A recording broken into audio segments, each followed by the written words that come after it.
Hey everybody, welcome back to our channel. In this video, I'll be showing you the procedure to fix YouTube not working on Google Chrome.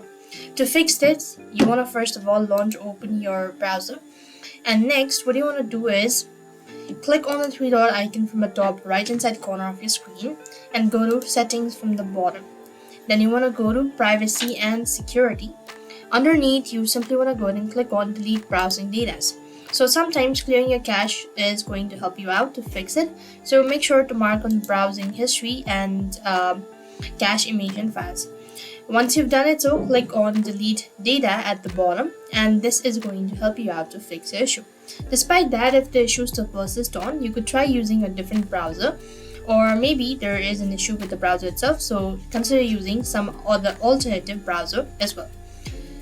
After which, what you could also do is you could also check your date and time. Sometimes it could be an issue with the date and time. So right click at the bottom of the screen and go to taskbars and right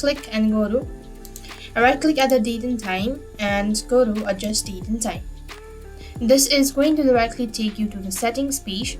Here, you simply want to go ahead and click on time zone and make sure to select it automatically, or maybe you could just go ahead and toggle off the automatic as well. Do the vice versa thing and this should be able to fix it. So that's it. I hope your video was helpful. Make sure to like, share and subscribe. Thank you for watching. See you in the next video.